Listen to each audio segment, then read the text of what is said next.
She looked like she wandered in from the parking lot. "This table is for donors, not delivery girls," Claire Vaughn said, loud enough for the entire table to hear. The woman didn't respond. She didn't need to, because what happened next would unravel every assumption Claire had about status, power, and presence. But in that moment, Claire only saw the offense. A woman in a black t-shirt, dark jeans, and sneakers standing beneath the marble archway of the Royal Albion Grand Ballroom. London shimmered that night, dressed for royalty. The Royal Horizon Gala had never looked more radiant. Crystal chandeliers floated above walls wrapped in silk the color of deep ocean. The golden trim caught the light like it was breathing. A champagne fountain sparkled in the entryway, and guests moved like they were gliding through a dream, every step practiced, every glance measured. Outside, a procession of Bentleys and Rolls-Royces purred along the cobblestone drive. Valets whisked doors open as guests in tuxedos and couture gowns emerged with smiles born of pedigree. Inside, elegance saturated the air. This was not just a party. This was the most exclusive night of the year, a place where your name meant everything, and your seat told the world exactly how much you mattered. And Claire Vaughn mattered a great deal. She stepped out of her chauffeured car like royalty.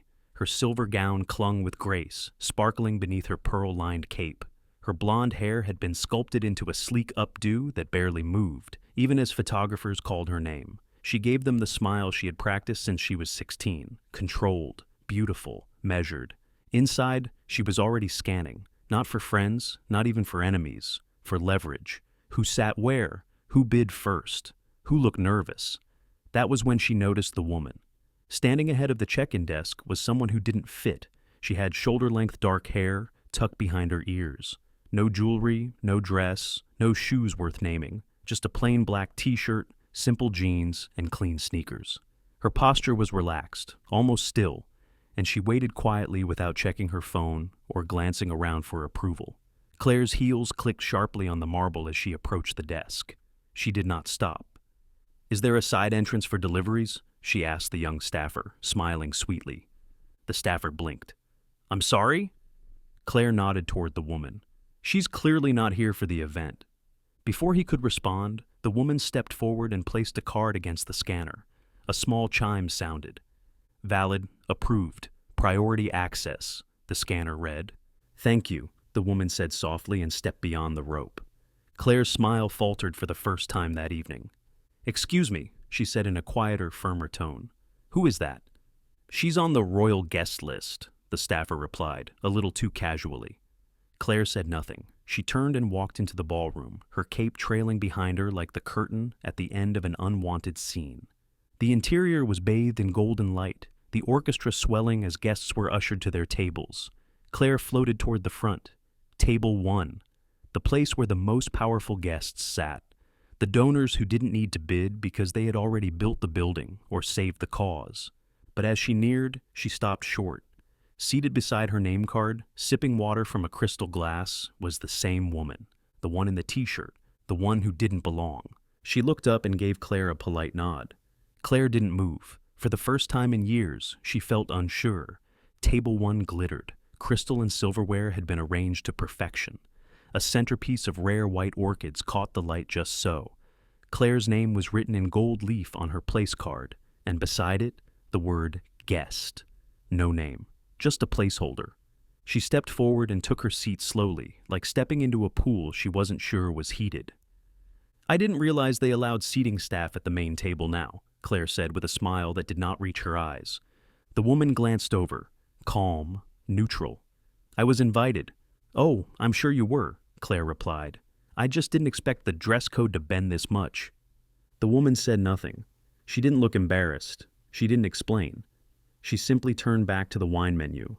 Claire's smile sharpened. "You know, it used to mean something to sit at this table," she said, lifting her champagne. "Now, I suppose it just means you replied quickly enough." The woman looked up. "Maybe it still means something," she said, "just not to the same people." Claire blinked, not because of what she said, but because of how quietly, how calmly she said it. There was no edge, no anger, just the kind of truth that didn't need a spotlight to be noticed. Claire adjusted her diamond cuff and leaned in again, her voice lowered just enough to sound civil, but raised enough to be overheard. I'm not judging, of course. I just think certain traditions matter. Presentation, decorum. After all, this isn't a pub quiz in Shoreditch. Still no reaction, not even a smile. Across the table, a banker leaned toward Claire. Do you know her? Claire laughed. I'm assuming someone slipped her in as part of the entertainment. A little social experiment for the prince's amusement. The banker chuckled, but uncomfortably. The woman remained still, silent. Claire hated it. She had built her life on controlling rooms like this, commanding conversations with cutting glances and veiled barbs. But this woman, this anomaly dressed in casual quietness, refused to play. She wasn't shrinking, she wasn't apologizing, she wasn't impressed, she just existed. And Claire Vaughan, queen of the donor circuit, had never been so thrown by silence. The second course hadn't even arrived when Claire decided she had tolerated enough mystery. Across the table, Baron Langley was swirling his glass of Burgundy, droning on about a vineyard in Provence he partially owned, but had never visited. Claire smiled and nodded through it, though she wasn't listening. Her focus kept drifting back to the woman beside her, still there, still composed, still in that black t-shirt, like defiance woven in cotton. Claire leaned slightly toward Langley, just enough for her voice to carry to the surrounding guests. Isn't it fascinating, she said in her sweetest tone, how minimal effort is becoming fashionable? You could show up in gym clothes and still be called authentic. Langley, already 3 glasses in, chuckled. It's the era of dressing down to be taken seriously. I believe they call it strategic humility. Claire's eyes never left the woman beside her. Ah, yes, strategy, she replied, though I always thought humility came with manners. Still, the woman didn't turn. She lifted her glass of water, sipped, and placed it back on the table without a sound. Claire's fork tapped against her plate with just enough force to announce her irritation. Would you like me to ask the kitchen if they have a spare jacket? She said, her voice perfectly polite. Something a bit more appropriate for the occasion? The woman looked at her, holding Claire's gaze for half a second too long. Then she turned back to her meal. The restraint was unbearable. Around them, the air was shifting. The conversation at their table had taken on a hushed quality. A few guests glanced toward Claire, unsure whether to laugh or cringe. Lord Ainsworth raised an eyebrow. Friend of yours? He asked with faint amusement. Oh no, Claire replied, her smile a glimmering blade. But apparently being mysterious is back in fashion. Someone across the table whispered, Is she someone we should recognize? Claire tilted her head slightly. I doubt it. I think if she were anyone of note, she wouldn't be hiding behind silence. Still, the woman didn't flinch. She didn't defend herself or correct Claire, and that only deepened Claire's unease. Well, Claire continued, now fully performing, whoever arranged the seating must have had a sense of humor, or a blindfold. There was laughter, polite, restrained, awkward. A woman 2 seats over looked down at her plate. Another reached for her drink a little too quickly. But no one said a word against Claire. Not yet. That was the power she had grown used to. The room bent around her like light around a diamond. Her voice had weight. Her judgment was gospel. But tonight, something wasn't aligning. The woman beside her refused to play the role Claire expected. She wasn't reacting, not rising, not crumbling, just existing. That silence became a mirror, and Claire didn't like what she saw. The orchestra softened. Lights dimmed slightly. The auctioneer stepped onto the stage, tapping the microphone gently. Ladies and gentlemen, he began, his voice echoing through the chandeliered hall. Thank you for your presence tonight. Let us begin. Claire leaned back, her posture flawless, her gaze half-lidded with practiced boredom. She had seen it all before, donors pretending to compete only to gracefully retreat before prices soared. A ballet of ego disguised as generosity. The first item. A signed first edition of Wuthering Heights. Opening bid, £10,000. Predictably, the banker's wife raised her paddle. Lord Ainsworth followed. Claire didn't bother. Then came the next item, an oil painting from a private French collection. Opening bid, £75,000. From the corner of her eye, Claire saw a hand rise. It was her. The woman in the black t-shirt. Claire turned sharply, her earring nearly spun with the force. Oh, she said aloud, not bothering to mask her surprise. How bold of you. The auctioneer acknowledged the bid and continued. 80,000 pounds. തൊണ്ണൂറായിരം പൗണ്ടുകൾ. 95,000 pounds. The woman raised her paddle again. Claire let out a soft, musical laugh. I must say this is admirable, she said to the table, her tone full of sugar. Or perhaps ambitious is the better word. Someone nearby chuckled. Claire caught their eye and leaned in just a little. One must love a woman with dreams bigger than her wallet. Still, the woman said nothing. Her hand remained calmly near the paddle. Her eyes were on the stage. Now the room was starting to watch. Not fully, not obviously, but heads had begun to tilt and shoulders had begun to shift. Claire pressed. Do let me know if you'll need help covering the final payment, she added sweetly. We could start a little fundraiser just for you. I hear donation boxes make charming centerpieces. A ripple of laughter floated around the table, but it was thinner this time, forced. The woman raised her paddle again. 100,000 pounds. Sold. The auctioneer's gavel struck the podium with finality. Polite applause followed. Sparse, measured. Claire leaned in close now, her voice a velvet blade. I do hope they accept payments in monthly installments. This time, the woman turned her head slowly. She met Claire's gaze with eyes that didn't burn or glare. They simply looked, calm and clear. I think I'll manage, she said quietly. And then something shifted. Not in Claire, in the room. The conversation faltered. A woman across the ballroom glanced over, her brows furrowed. Lord Ainsworth blinked as if trying to place a memory just out of reach. Claire adjusted her gown, took another sip of champagne, still believing foolishly that she had just won. The applause hadn't fully died down before Claire raised a perfectly manicured finger and beckoned a nearby waiter.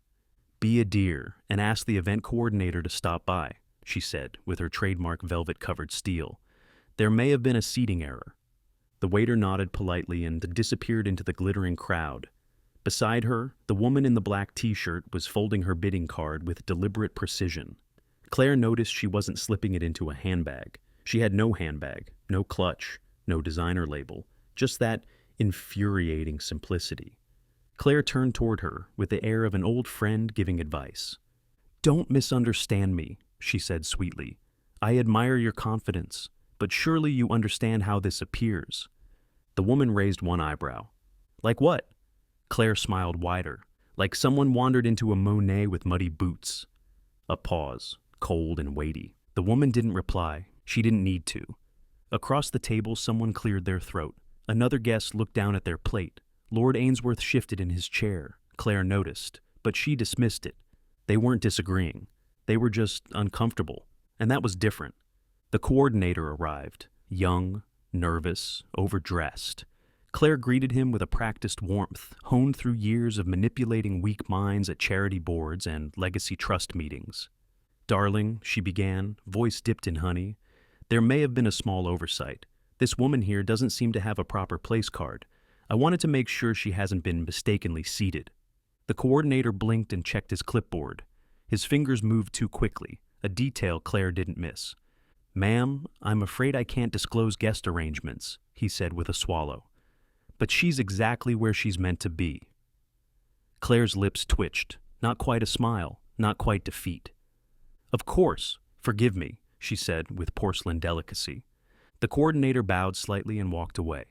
Claire turned back to her wine, tapping the rim of the glass against her ring. The chime was crisp and familiar, a sound she used to reassert control. Protocol is dying, isn't it? She murmured, as if to no one in particular. She reached for her clutch and tapped out a message, a coded text to one of her trusted aides in the foundation. Not a demand, just a suggestion, a slight rebalancing of the seating, for optics. She framed it perfectly. Across the table, someone noticed. Lord Ainsworth glanced at her, then at the woman beside her, then looked away completely. The silence returned. It wasn't awkward now. It was heavy. The waiter returned quietly, not with champagne, with a folded piece of paper. He leaned in and whispered, "For you, ma'am." Claire took it with a gracious nod, unfolded it slowly, read, then froze. In elegant, crisp typeface were 5 simple words. Please stop. She's the owner. For a moment, Claire didn't move. Her fingers tightened ever so slightly. Her heart stuttered once, then again. She folded the note carefully, not letting her expression change. But her mind was racing. Owner? Owner of what? The painting? The auction? The room? Her breath caught. She glanced sideways. The woman beside her hadn't moved. She hadn't seen the note. Or maybe she had. Maybe she'd arranged it, but if she had, she didn't show it. She simply finished her water and rested one hand on the table, calm as ever. Claire's pulse began to hum in her ears. She kept her back straight, her shoulders poised, but something in her core was unraveling. The very assumption that had powered every smirk, every barb, every calculated whisper had been cracked. And it hadn't been cracked by an outburst. It had been undone by presence, by silence. The lights dimmed again, but this time it was different. The orchestra faded into a gentle hush. From the far end of the ballroom, a spotlight flickered on, then settled on the grand staircase. Gasps floated across the room like falling silk. Prince William appeared at the top of the stairs, poised and regal in a classic midnight blue tuxedo. His stride was steady and graceful as he descended. The air shifted, forks lowered, champagne flutes paused. Claire straightened in her chair. This was it, her moment. Every year, this speech was a chance for her name to be said aloud, for her contributions to be recognized with the kind of acknowledgement that echoed across elite circles. The prince stepped onto the stage. He took the mic and smiled. "Ladies and gentlemen," he began, his voice rich and sure, "thank you for joining us this evening. Your generosity and presence mean the world not only to this foundation, but to every life it touches." Polite applause. Claire folded her hands on the table, spine straight, smile subtle, waiting. "Tonight," he continued, "we have surpassed all expectations. Over £7 million raised, a milestone that speaks to your continued support." Applause grew louder. Claire allowed herself a small, serene nod. And then his tone changed. "But much of that success," Prince William said, "is due to one guest, a guest who asked for no spotlight, no attention, no title." Claire's smile faltered. She came tonight not as a celebrity, not as an icon, not even as a name on the program. He paused. The room leaned forward. "But as a partner, a visionary, and unbeknownst to many of you," he paused again, the silence swelling. "She is the new co-owner of the Royal Horizon Foundation." The room gasped. Claire's head turned before she could stop herself. The woman beside her was rising, still in that black t-shirt, still silent. The same woman Claire had dismissed, mocked, and belittled. Prince William extended his hand. "Please join me in thanking Ava," he said, smiling. Applause erupted like a wave crashing over stone. Ava nodded softly to the prince. She smiled, small, genuine, kind, and shook his hand. She didn't look at Claire. She didn't have to. The rest of the room was doing it for her. The applause rolled like distant thunder, polite but charged with something deeper, something Claire couldn't quite name. She sat still, spine straight, lips gently parted in a smile that had started to lose shape. Ava returned to her seat without ceremony. No bowing, no need for acknowledgement. She sat down and sipped her water, as though she had just accepted a bread roll instead of public recognition from the future king. Claire didn't turn toward her. She couldn't. The applause faded. The orchestra resumed a delicate waltz that drifted softly beneath murmured conversations. Crystal clinked. Silverware resumed its graceful dance. But at table one, something had shifted. The room had not changed, but the center of gravity had. The social fields, once orbiting around Claire Vaughn, had tilted towards someone new, and she could feel it in every glance that didn't come her way. Lord Ainsworth, who once relied on her nod before making any auction bid, was now angled toward a guest from a renewable energy firm in Denmark. The Countess Bellamy, who had once hung on Claire's every clever aside, now gave only a thin-lipped smile before turning to speak with someone else about the flower arrangements. No one was looking at Claire anymore. They were still smiling at her, still nodding politely. But it was the kind of politeness people gave to a retired matriarch, someone who had once mattered. It was dismissal. Claire took a measured sip of her champagne, forcing her hands to stay steady. Her pulse, however, told another story. It beat against her throat like it was trying to escape. She reached for her phone, not from need, but from habit, and opened her messages. The screen lit up with unread texts. Her assistant. "Did you know? A foundation liaison. Should we release a statement? 2 journalists. Can you comment on the seating tonight? Claire didn't reply. She lifted her gaze again and found herself caught in a camera lens, but the photographer wasn't aiming at her. He was positioned across the room, lens trained on the other end of the table, where Ava sat. She was in quiet conversation with Prince William again. He leaned in, laughing softly at something she said. Ava's face lit with a smile that, though subtle, drew more focus than Claire's entire wardrobe. Flash. Claire's throat tightened. Flash again. She shifted in her chair, searching for something, anyone, to connect with. Her gaze landed on a woman beside her, an arts committee liaison from Vienna, if Claire remembered correctly. She leaned in slightly, her voice light. Quite the reveal, wasn't it? Claire said. I suppose these events are always good for a surprise or two. The woman smiled back, but it was the kind of smile people use in elevators when a stranger comments about the weather. Claire tried again. Do you know if Ava's involved with other foundations? She certainly made an entrance. The woman nodded vaguely. Not sure, she said, then turned her attention elsewhere. Claire didn't push. She knew when she was being ignored, and tonight she was being elegantly, surgically excluded. She stood. I think I'll stretch my legs, she said quietly, though no one was listening. She moved away from the table without drawing a single eye. No one followed, no one called her name. Her heels echoed through the hall as she reached the mirrored corridor near the coat room. Here, the music thinned and the air cooled. She paused and stared at her reflection beneath the gentle chandelier glow. Everything was perfect. The gown, the hair, the jewels. But something was missing. It wasn't visible. It wasn't something makeup could fix. It was the feeling, the energy of being seen. She stood there for a long moment, gripping her clutch with fingers that trembled despite her posture. Her phone buzzed again. She didn't look. From down the corridor she could still hear laughter. Ava's voice, low and steady. Prince William's soft chuckle. Another flash from a distant camera lit the hallway for just a second. It felt like lightning, silent, inevitable. Claire didn't go back to the table. There would be no redemption arc, no dramatic return, no final toast to steal the spotlight. There would just be this, the slow realization that she had spoken too soon, too loud, to the wrong woman. And now the world wasn't listening, because someone else already held the microphone. Claire stayed in the mirrored hallway long enough for the music to shift twice. The second time, the tempo picked up slightly, signaling dessert service. She knew the pattern. She had attended this gala every year for the last 12 years. But this time, she felt like a ghost floating just outside of her own life. She took a deep breath and re-entered the ballroom with the grace expected of her. She returned to her seat with practiced poise, offering a warm smile to the server as they placed a plate of poached pear and almond torte in front of her. No one acknowledged her return.